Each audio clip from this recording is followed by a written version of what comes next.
Lafanpan, Lafanpan, Lafanpan, Lafanpan, Lafanpan, Chef's Kiss. The finale of Handyman Saitou was absolutely fantastic. And yes, a large portion of that is just all of the Lafanpan moments that I've been waiting for. And honestly, there's so much in here that was like, this is what I was waiting for. Because my big question mark was around the idea of, well, if she gets a bunch of coins, can she reverse her shrinking? But no, they decided to just make a cup that Morlock had that brings up a bunch of question marks, make her bigger. But no, outside of that, like, the beginning of this episode, obviously kind of wrapping things up with Morlock once again faking out his death. I think it's just going to be an ongoing joke. I guess from here on in the manga, that's just an ongoing joke that every 2 seconds Morlock is dead. But no, I thought it was really, really cute finally having this moment where Ralza and Saito can kind of, no, they has to get interrupted again. I think that's just, again, another ongoing joke is, but I feel like they've established it. I think they did a good job, at least with this season, of establishing these two love each other. There's no getting around that. Saito has acknowledged it.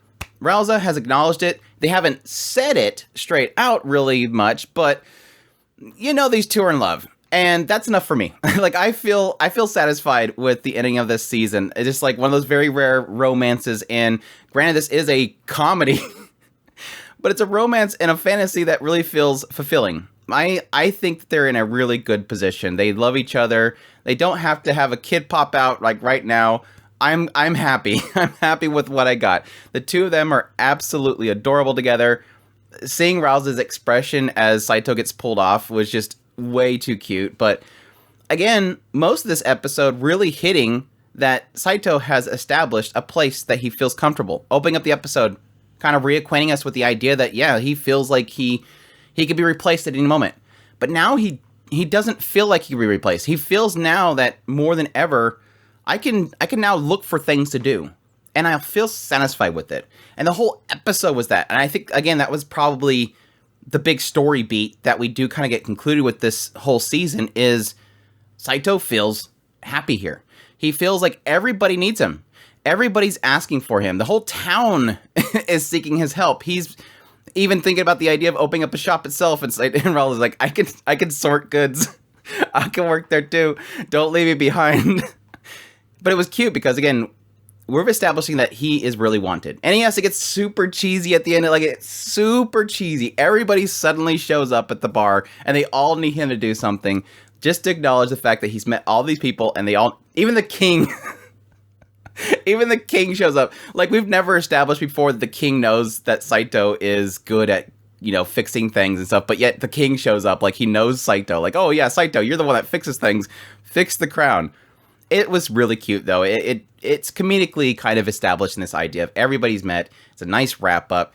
Nice, fun little dance routine at the very end, showing everybody together, which I thought was really fun. Little touch at the very end of it, but it was cute. Again, I do like the aspect of really solidifying in Saito's mind, I'm wanted here.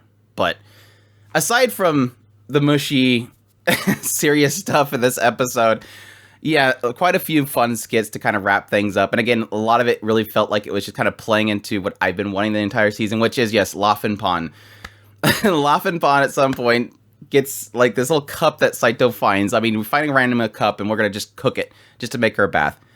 But it was funny because, like, at the earlier moments of this whole scene, it's like Lafanpan goes, okay, let's start. And he's like, wait, whoa.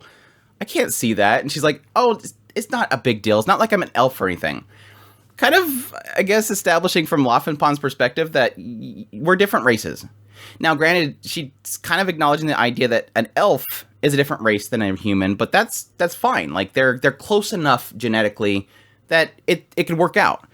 But she's kind of putting that the idea that because she is a fairy, there's no connection.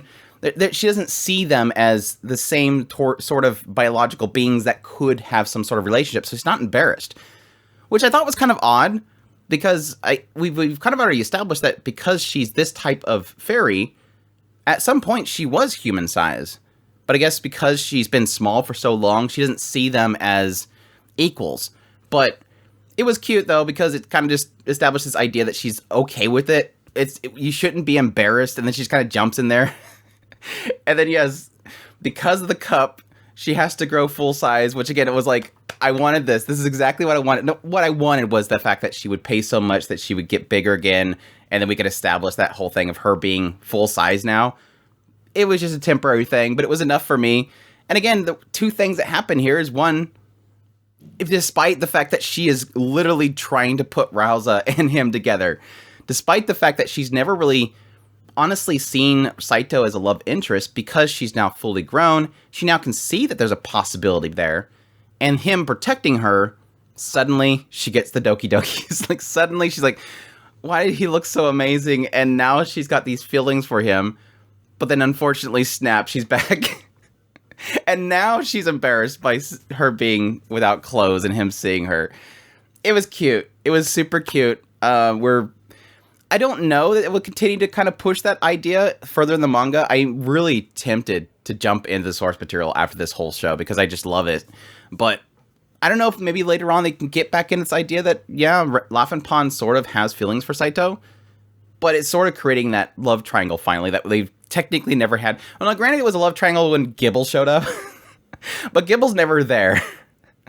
And yes, technically we made it into a quad, I guess, because technically now Morlock is considering that he had a female body and now he's romantically interested in Saito. Yeah, that happened. Morlock was interesting. Morlock, this episode was very interesting. And the idea that, I don't know if it's implying that underneath his cloak and everything, he had a female body, or if he just thinks that he did because his manhood wasn't down there. He said he kept trying to regenerate it and it kept going away. And then again, it kind of insinuates this idea that underneath there, he had a chest and everything, and he was a female. So at that time, he looked at Saito, and Saito was good looking. And they had to punchline it with him going, I love him. And then Lafanpan pops out and says, what? Why is that? It was super, super goofy.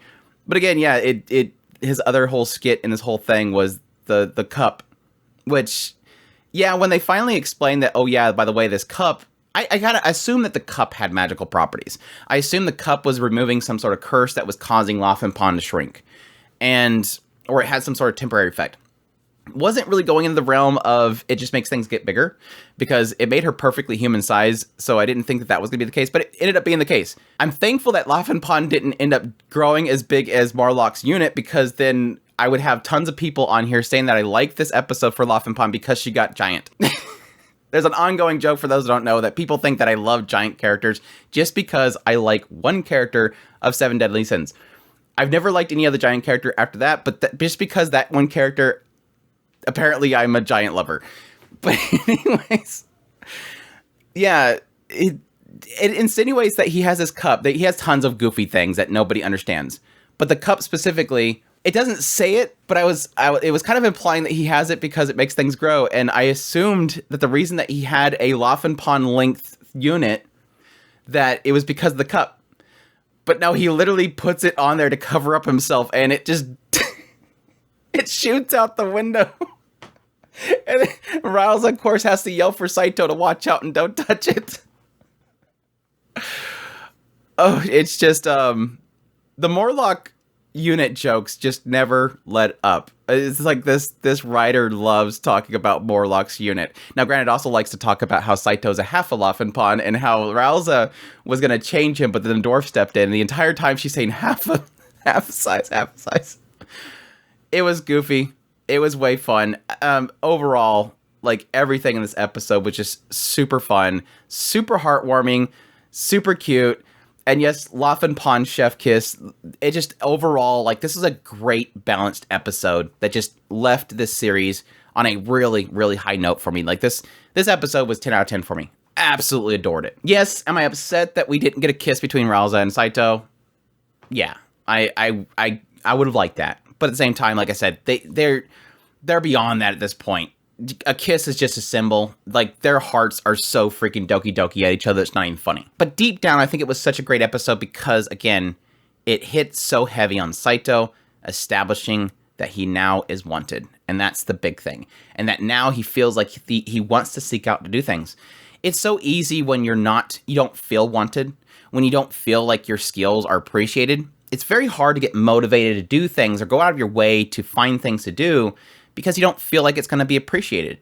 But he feels that here. Because everybody keeps asking for me, because people appreciate what I do, I want to go find... When that old lady is sitting there and her shoe's broken, he wants to go help her.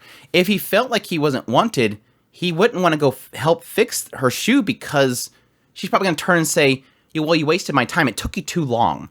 That kind of thing really disheartens you from doing things. And again, I think this episode did really well in establishing that. But that's my thoughts on the finale of Handyman Saitou.